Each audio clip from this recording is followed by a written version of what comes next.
We're continuing President's Week in the British Columbia Football Conference, and today we're talking to one of the newest presidents in the conference, Darren Watt of the Kamloops Broncos. Welcome, Darren. Thanks for doing this. Thanks, Blake. You betcha. So let's just, we've kind of done this with all the presidents. Just tell us a little bit about who Darren Watt is and why you're involved with junior football, what your history is, the whole 9 yards if you can. I came up through community football. I was the president of community football for a few years while my kids played there, and then I coached at high school for a while they were there as well. And now they've aged out, and I'm here. And I've been involved with the Broncos for 5 or 6 years now, I guess. And this year's the first year I took a role as the president. Why stay involved after your kids have aged out? I see a lot of those kids that come through community football and stuff and what it did for their lives. Having a place to call home sort of thing and play football was important to me. And I still have a lot of those kids that I see around town, and they always mention the fact of what football brought to them. So I just want to continue that and build a football franchise here that can give them a place to go. I talked a little bit to Rob Ellis, your head coach, about a month ago when I talked to him. And this is more along the veins of the on-field product, but your club is coming off an 0-10 season, and where Rob has the challenge ahead of building a culture on the field, and whether it's a winning culture or a rebuilding culture, that's the coach's responsibility. You as the president and the board of directors, a little different for you in that you're wanting to build the brand in the community. Is that tougher when you're coming off an 0-10 season versus a 10-0 season? Probably a silly question. Of course it's tougher, but just how does it work? Yeah, it's always easier to get sponsors when you're a winning franchise, of course. We have a lot of key people in the community that support us right now, and I still don't see that changing very much. I think having a shift in culture is a big thing for us, and having Rob come on board is a huge part of that. He's very well respected in the football community, so that gives us a little bit of leverage right there, and having a full board now with people who are engaged in the community and having that ability to pull from those people to support us is a huge part of making the franchise a success moving forward. We got a long ways to go, but I think we have a lot of the parts in place to make it happen this year. You're in, for people outside of British Columbia, maybe have not heard this, the slogan or the mantra of the city Kamloops, but you're known as a tournament capital. You're a sports city through and through. But the challenge now running a junior football team is that we bring so many players in from out of town on any given year. You run with 60 to 70 players in a football team, and in Kamloops right now you're running with one high school team, I understand, as the football in the city is diminished a little bit. How challenging is that? That's a big challenge for us. That's what, one of the big reasons why I stayed involved with community football for as long as I did after my boys were aged out, was to build that football culture back into Kamloops. It's the history in Kamloops is very rich as far as football goes, and I think that community is the key to being able to do that. Having kids have a place to play right from the time they're Adams all the way through to playing on the Broncos. I want the Broncos to be a place where all the kids at high school age, when they age out of high school, can come play at the Broncos and not have to leave. We're always going to have the U-Sport kids or whatever that are going to head off to play college ball somewhere else. But the local kids, if we have a good product for them and they want to stay and play, then that's what our job should be, right? And we can start filling up our ranks with kids from town, not pulling from outside as much.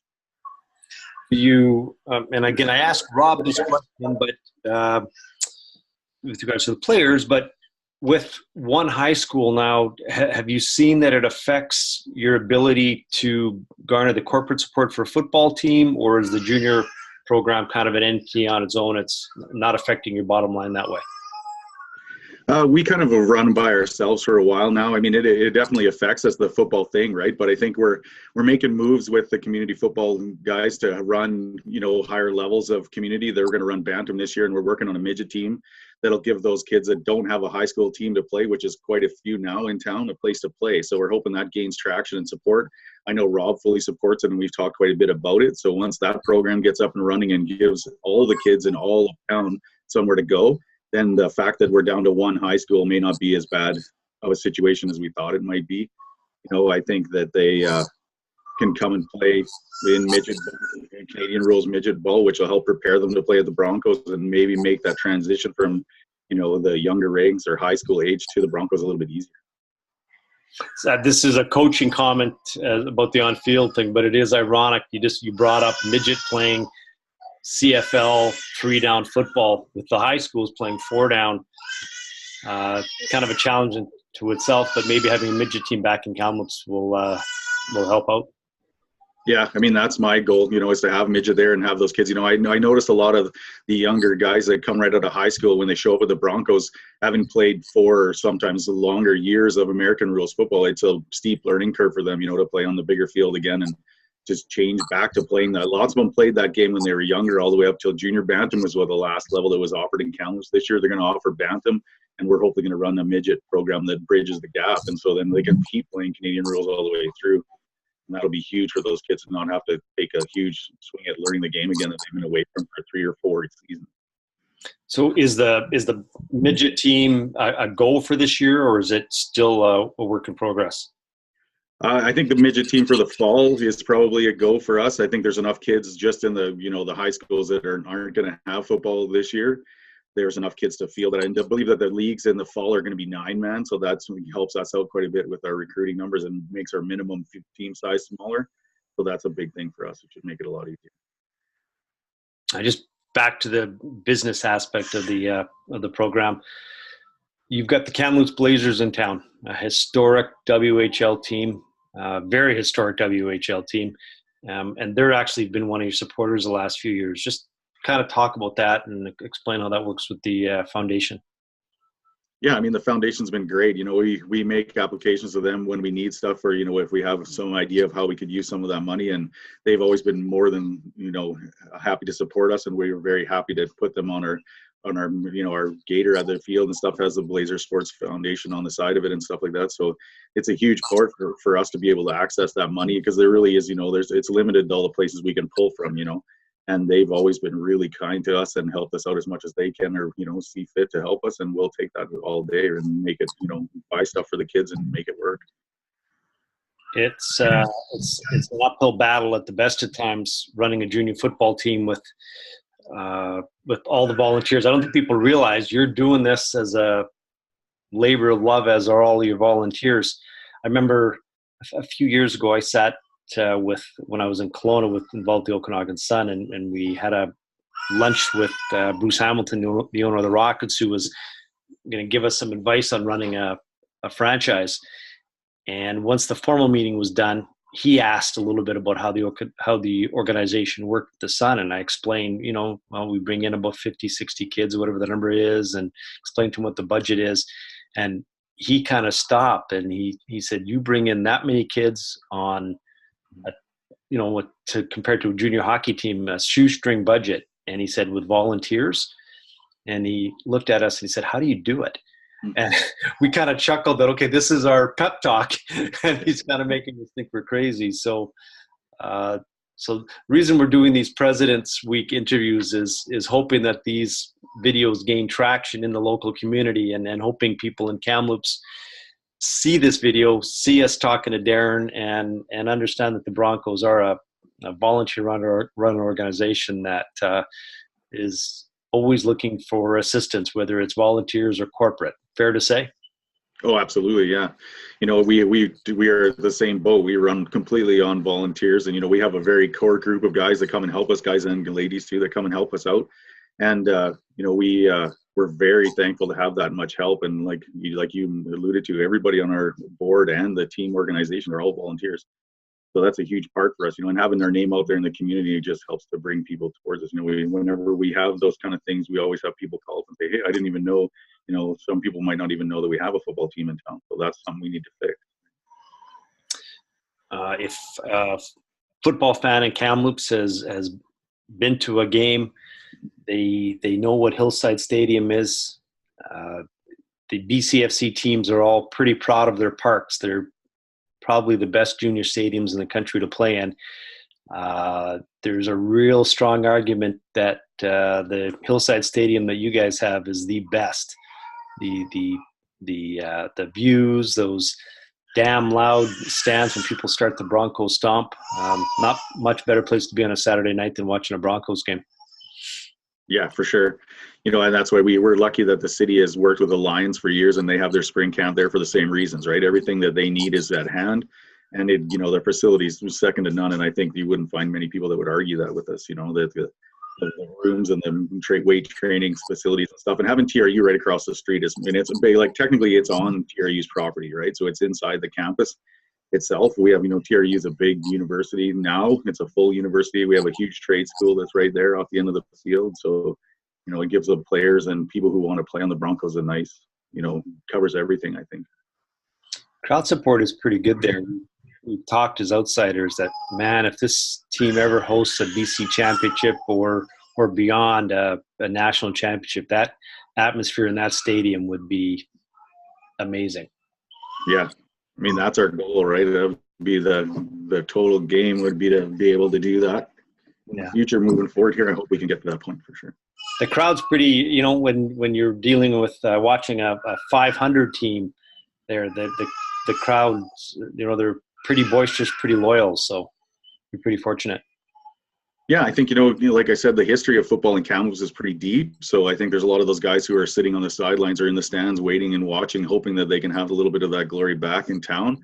And I know that's the goal of a lot of us, is to have that, competitive football team that's here that, gives the player and the fans something to watch, and the players want to be here. And that's, a huge thing for us to be able to come back to.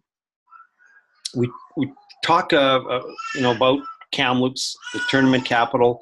We talk about the facilities, now the lack of high school football there to feed the franchise, forcing you to recruit outside your borders.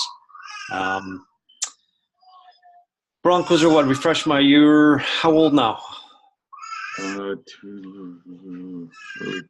We're probably close to 15 years now. Okay, I was thinking 14. So, do you find it? You're just north of what's arguably the flagship of the BCFC, the Okanagan Sun. How tricky is it in terms of recruiting for those Thompson Okanagan players? You've got, just to explain to people outside the province the geography, you've got Kamloops, then we go north to or south to Salmon Arm and Vernon, and then to Kelowna. Do you find your coaches are recruiting against the Okanagan Sun more often than not, just because of the geography?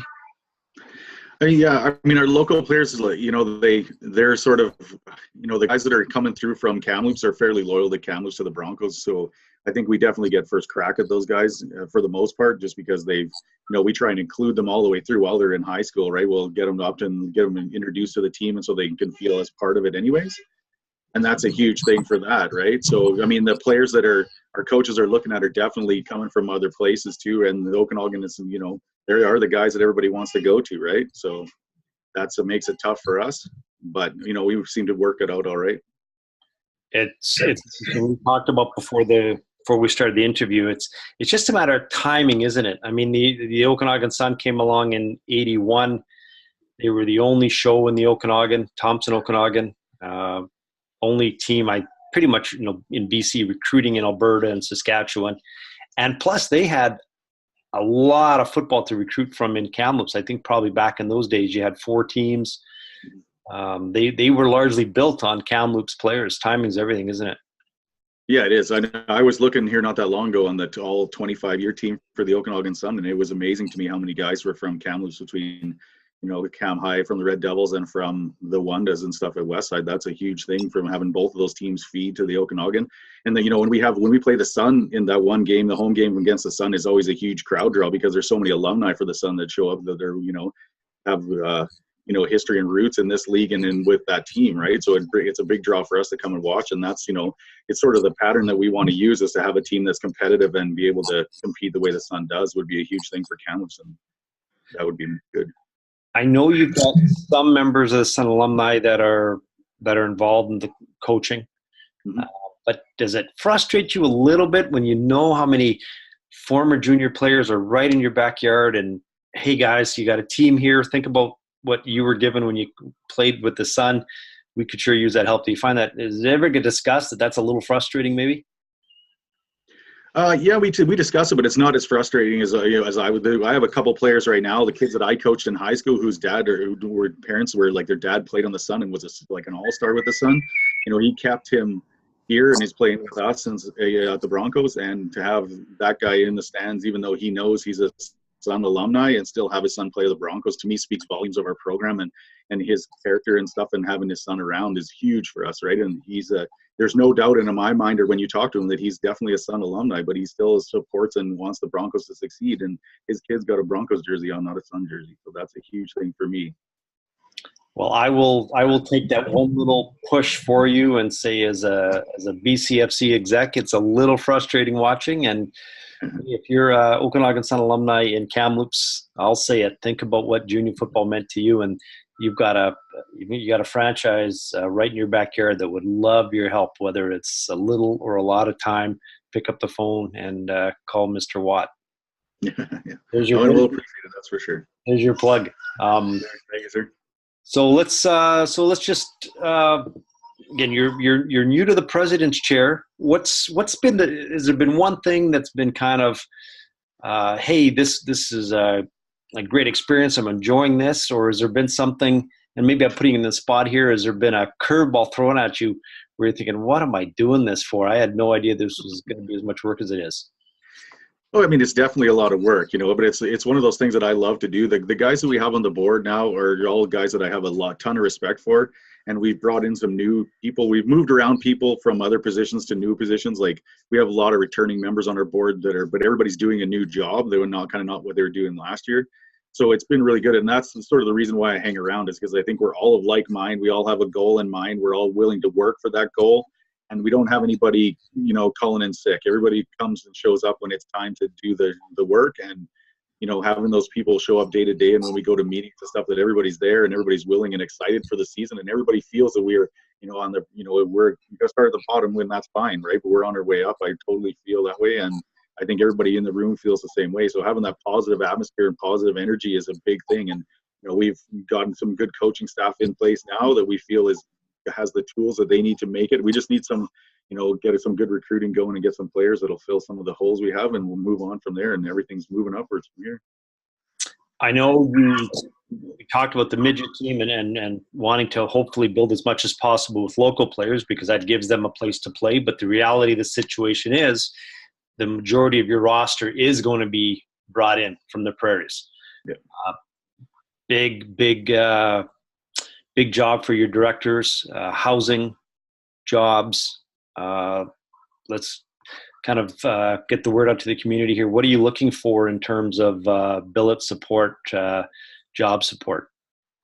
Yeah, I mean, it's just like you said, Blake, we're going to have the lion's share of our team's going to come from out of town. So we need people that are willing to step up and house those kids, and, even help out with things like we have what we call a draft a Bronco, which helps those guys pay their fees and stuff. And lots of them are attending school, because TRU is a huge draw. So having guys come here to play football and they're going to school, the finance on them is pretty tough. They have to pay their tuition, they got to pay their own rent, they got to pay all that kind of stuff, and their fees for the team, right? So billets and draft a Bronco stuff is huge for us to be able to cover the cost of bringing these guys in to help us, become competitive as a team. There's just no way around it at this point, but we're looking to change that, but we're not there yet. And for anybody that's ever billeted a Bronco, I know that it kind of develops into a lifelong friendship often, where even though the player's long gone, the relationship's maintained between the billet family and the player. Yeah, that's for sure. We have a lot of people I know in town that billet the Blazers and stuff, and they all speak so highly, and those kids come back year after year to visit them forever. They're part of the family after they stay with them for a season like that. So that's kind of what we'd like to emulate, is have that sort of a relationship with the billets and our players, so that when our kids move on, and end up even, who knows, they end up playing in the CFL or whatever, that they have a connection to Kamloops forever then. Back to again, I keep bringing up the whole how tough it is to run a junior football franchise, and I don't want to scare people away from getting involved to volunteer with you, because that's ultimately what you want. You want more people helping out, but it's a junior hockey team like the Blazers with their budget has to worry about 18 to 22 kids or so. You're operating on a budget probably a 15th or 20th of theirs, and you're having to bring in twice as many players usually. Yeah, for sure. Yeah, that's right. And so it's a different ball game altogether, right? So, we definitely need those people to step up and help us if any way they can. Like, lots of people may not have the space or whatever to bill a player, but even like, the game days and with their volunteering and stuff to running, around at the field, helping us out before games is huge. And, sort of a booster club type mentality is what we need from the city for at this point to help us, make these games successful and get lots of people in the stands to watch. So just to wrap up, Darren, Broncos spring camp is, when are you running that? May 10th and 11th. Well, May 10th for the spring camp.